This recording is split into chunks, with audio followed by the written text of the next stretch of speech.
Class 8 subject chemistry.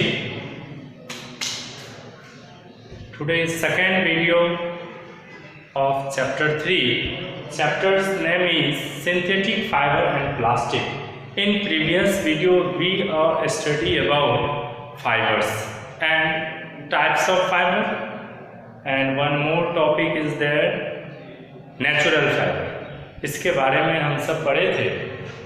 तो fibres के बारे में पढ़े थे कि जो thin long thread like substances strands होता है फाइबर। आप सब बेड्स देखे होंगे, बेड्स ऑफ गार्लैंड, मोती की माला। उसमें देखे होंगे कि एक धागा रहता है और धागा में बहुत सारी मोतियाँ उसमें गुथी हुई रहती है, मोती, और फिर बहुत सारे मोतियाँ मिलकर के एक माला के निर्माण वहाँ पे करती है। तो ठीक उसी तरह से जिस तरह से वो माला में मोती है, उस मोती का काम इस चैप्टर में समझ लीजिए कि फाइबर करता है।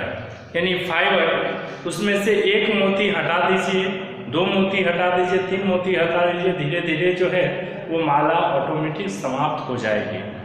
तो ठीक उसी तरह से यहाँ फाइबर है, वो मोती के बराबर यहाँ फाइबर है। यानी फाइबर जो है वो स्मॉलेस्ट यूनिट होता है। हम सब जो क्लॉथ्स पहन रहे हैं, क्लॉथ्स आप सब पढ़े ही होंगे कि क्लॉथ्स का जो फॉर्मेशन है वो थ्रेड से होता है, यानी धागा से होता है। क्या आपने कभी सोचा है कि वो धागा किस चीज़ से बन रहा होगा? जब आप अपने घर में उस धागा को खोलेंगे पार्ट वाइज, और जब उस धागा का सिंपलेस्ट पोर्शन आप निकालेंगे, सिंपलेस्ट पार्ट यानी सबसे छोटा पार्ट जब उस धागा का निकालेंगे, तो एक बहुत ही thinner long thread like substances आपको दिखेगा। उसी को हम सबको अंडरस्टैंड कर लेना है। That is the example of fibre. और फिर आप उसको जब ऑब्जर्व करेंगे केयरफुली, तो आप उस तरह के फाइबर्स बहुत सारे उस धागा में मिलेंगे और सभी फाइबर्स मिलकर के एक थ्रेड का फॉर्मेशन करता है। ठीक वही थ्रेड, आप उसी थ्रेड को हम सब कह सकते हैं पॉलीमर। अभी क्या बताया, धागा को जब खोलेंगे, धागा का जो स्मॉलेस्ट पार्ट होगा वो है फाइबर, ठीक है।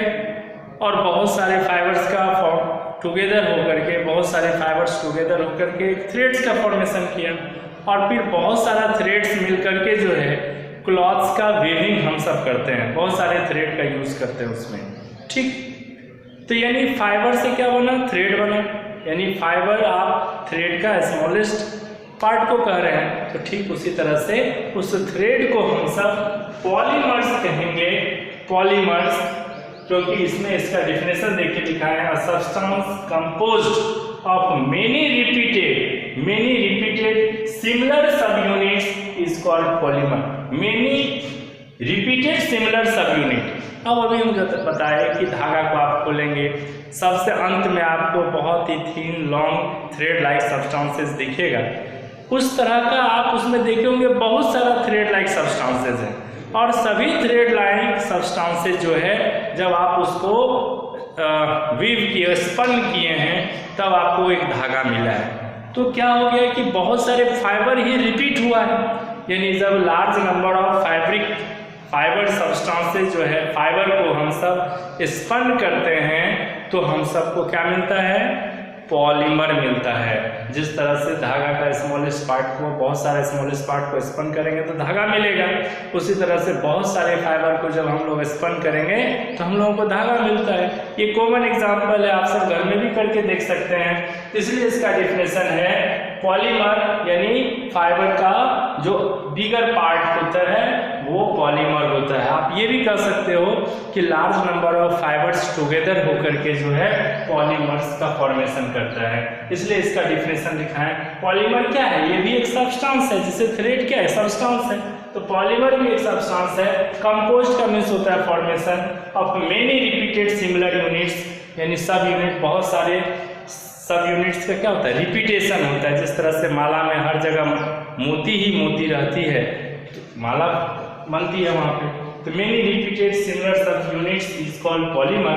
और ये जो देख रहे हैं ये सब यूनिट है, इसी को हम सब यूनिट कहते हैं। आप इसको फाइबर भी कह सकते हैं। और देखिए बहुत सारा फाइबर्स टुगेदर होकर के चेन का फॉर्मेशन किया है। इसी चेन से जो है किसका फॉर्मेशन हो जाता है, पॉलीमर्स का।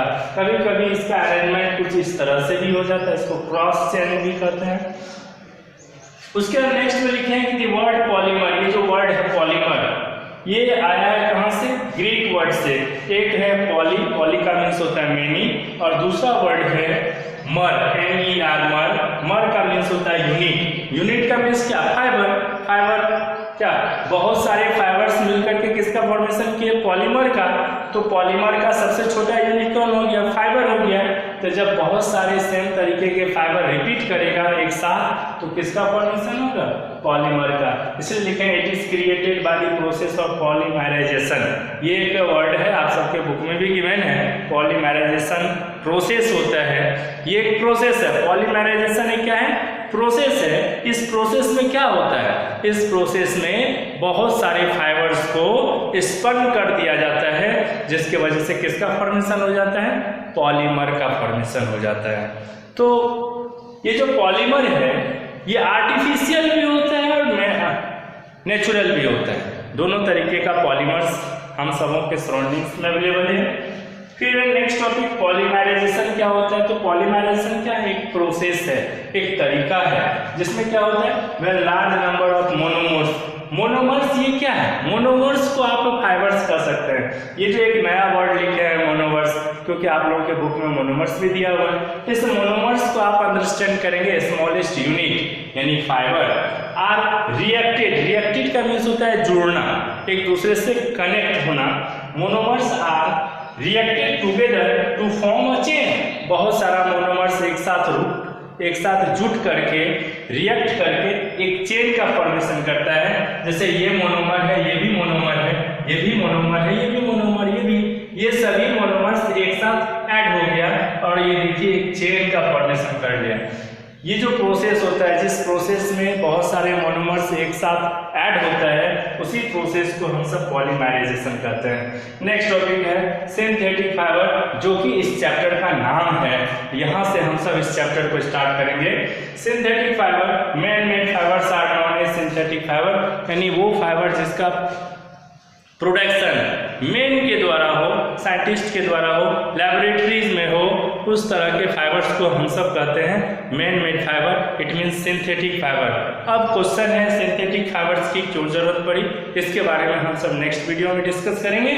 और सिंथेटिक फाइबर्स का एग्जाम्पल देखिए, नायलॉन है, रेयन है, और भी बहुत सारे एग्जाम्पल आप सोचेंगे कि नेचुरल फाइबर्स के रहते हुए बहुत सारे नेचुरल फाइबर के आप बारे में पढ़े होंगे, कॉटन है, जूट है, एनिमल से भी बहुत सारे फाइबर्स मिलता है। इनके बावजूद हम सबों को सिंथेटिक फाइबर्स का क्यों जरूरत पड़ा, क्यों हम सब लैब में सिंथेटिक फाइबर्स का फॉर्मेशन करना स्टार्ट कर दिए, इसके बारे में आप सब थिंकिंग करेंगे।